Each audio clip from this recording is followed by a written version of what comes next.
So this was part of my inspiration for building the A-20 Havoc. This is the January 1996 publication Air Power, and it had part 1 of a series on the A-20. Part 2 was published in February 1996 in Wings, and Wings and Air Power go together. They alternate months, and this was the go-to source for aviation material if you wanted some really good pictures and good details about the aircraft. I have quite a few of these magazines. This one was very interesting. Showed parafrag bombing at low level and skip bombing. Very interesting. And then, of course, we have the Squadron Signal Publications number 144, the A-20 Havoc in Action. And this is where I got my dimension material. And I was interested in building one of these. They weren't available at all. The Big Brother, the B-26 Invader, was done in kit form, but not the A-20. And at the age when I got interested in doing this, the internet wasn't a thing yet. So these magazines, as old as they are, I've kept them around all these years, and that is my inspiration. This is my A-20 Havoc. It's 1/12 scale, electric. It's a combination of standard traditional wood fuselage and wings combined with 3D printed details like the gun nose and the engine cowlings, along with things like the hinges for the ailerons, rudder, and elevators. Now this is my special airplane. It's designed to do a mission, which is to carry and drop plastic replica bombs. And that's the empty bomb bay.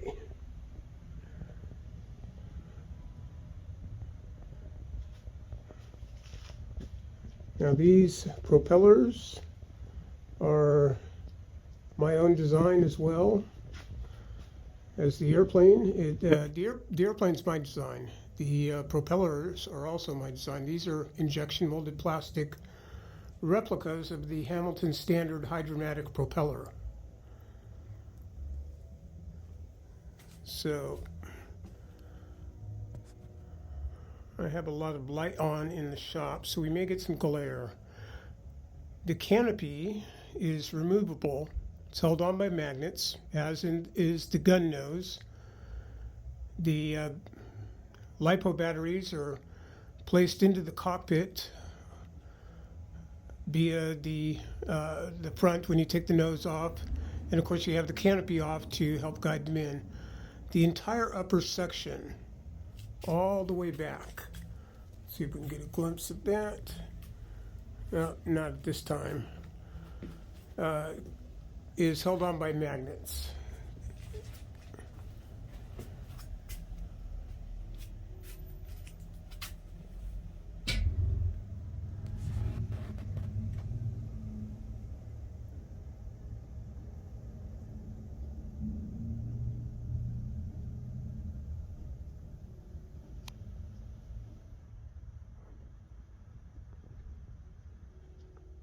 All right. The way the airplane is angled right now, I can't get a clear shot of the top. So if I didn't say so already, it's fixed landing gear. I wanted it to operate on a simple 5-channel system. It's got, I think they're G15 electric motors. I forget the brand at this moment.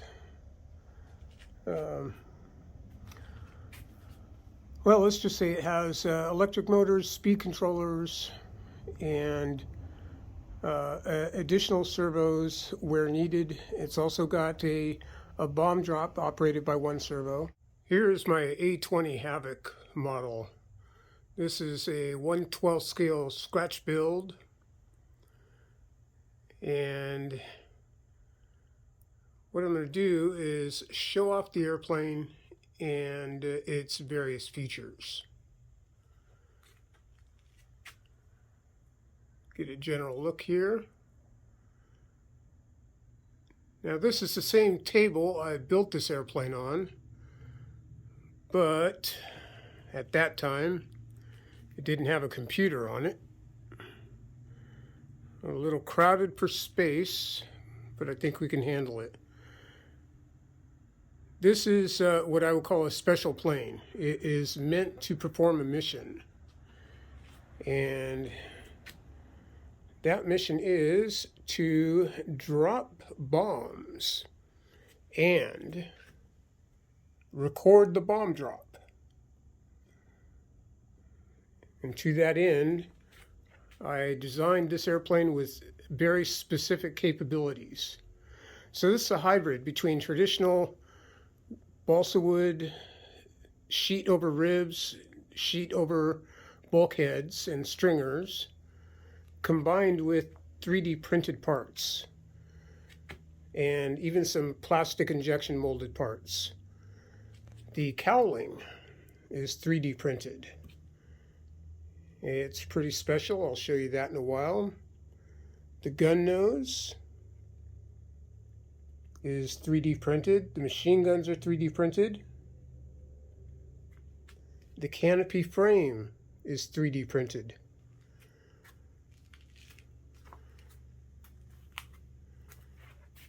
And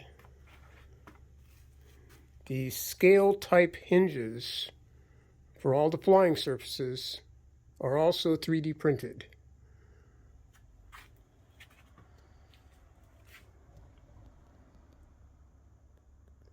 So this allows for the flying surfaces to behave in a manner similar to the full-size version of the airplane.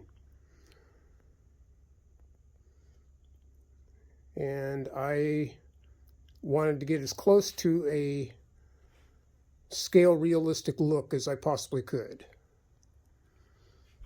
So to aid its functionality, the rear canopy, which is also, the frame is 3D printed, detaches. It's held on by magnets. 2 magnets, or sets of magnets. Actually, each one of these is a pair of magnets cemented in at its point. So there's a pair of magnets on the canopy frame. There's also a pair of magnets at each of these stations on the fuselage. I found a pair of magnets was a lot stronger than a single magnet, and redesigned everything to accommodate the double magnet. Now in here, you can see some wiring, servo wiring. That box with the window, see if I can get these wires to stay up here, and I'm going to put my hand underneath and wave my fingers around. There we go. Hi. All right. That box with the window facing down is the station for the Mobius action camera to record the bomb drops.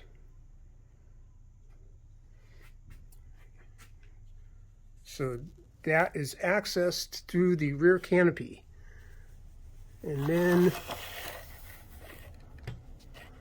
under the fuselage, let's see if I can get some, well, you know what, that's not going to work. All right, well, we'll see that soon enough. I was hoping to slide in and see the bomb bay, but no matter.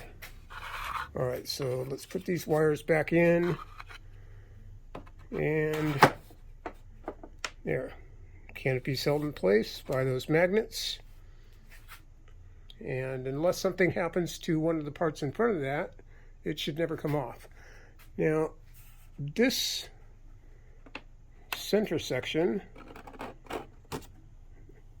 is also held on by magnets. That allows access to the wing center where the attachment bolts are at the trailing edge, and there are dowels going through the fuselage bulkhead number 7, which is a aircraft grade multiple layer plywood part to carry the load. So that's where the leading edge attaches. So I was able to go leading edge of the wing, straight in. There's a conveniently positioned bulkhead right here. And it's also held on by magnets, and I made the hatch carry all the detail parts, like the airfoil shaped protrusions and a little bit of access room for those wing attachment bolts. So this just slides into place. Have to be careful to align it properly. There we go. And the canopy frame is similar, also held in place by magnets. So a bit of a unique design. I've embedded one of the magnets into the front. There's definitely going to need to be an attachment point in the front. That was a bit of a design challenge to get that to work. And then you could see the access point to get to the battery plugs, right and left side. And then finally, the gun nose detaches. I'm going to be careful, that changes the center of gravity. I'll let that tail drop down carefully.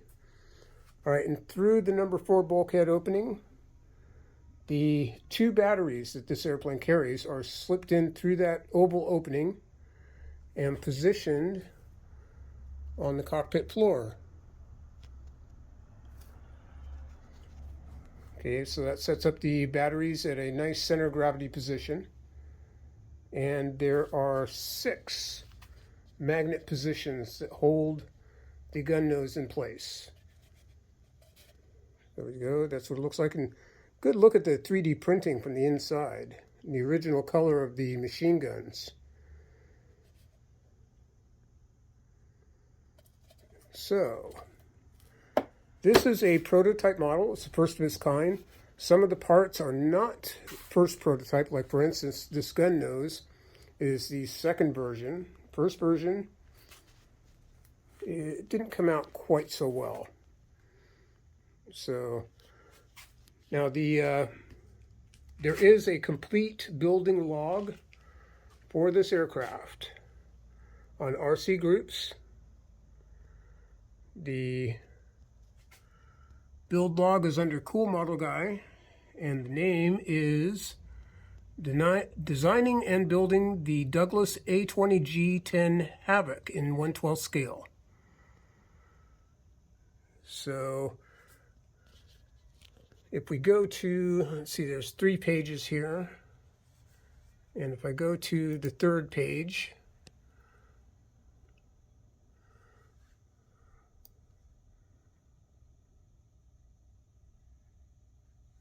that doesn't look like a 3rd page. Oh, last page, never mind. There's a lot more pages than that, so there's 9 pages. Excuse me there. Okay. So I believe it's on page 8 on the RC Groups forum. Sorry if things are a little shaky, but I have to use my hand on the mouse to scroll down. Okay, here we go. Entry 116. I put the files up for free. The plans are in DXF, And the STL files, meaning the printer files for the 3D printed parts, are also here. And they're available to download for free. So if you wanted to build your own version of this aircraft, you can. Or at least you can get the free plans and free STL files. All right, so back to this for just a bit.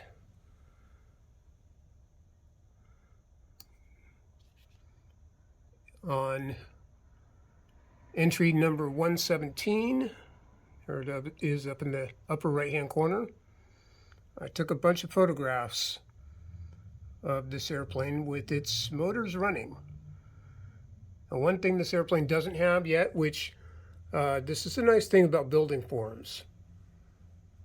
In here somewhere, yes, here we go. Post number 111. This gentleman, Radford C., brought up a issue with the wire length. And it turns out you need a set of capacitors to dampen down a problem with, well, the easiest explanation is you have water running through a hose. You turn the water on full blast and it blasts out of the hose and pressure builds up. You turn it down and then you turn it back up again. The pressure goes down, pressure goes back up. That kind of pressure also happens in electrical wires, and by putting the proper size capacitors at the motor side of long wires, it dampens out that variation in current flow. So now I can't say that I understand that completely, but I have seen, let's say, market-produced little kits with the capacitors that you can buy. And there's information in here. I followed this information, learned a great deal about it. So I actually bought capacitors for this airplane, but have not installed them yet. So I figured for what little I was doing with it at the moment, we didn't need those, and I'm glad I was informed of it because it could set up a serious problem with your aircraft if it fries a electronic speed controller during flight. So, okay, so that's a basic look at the features.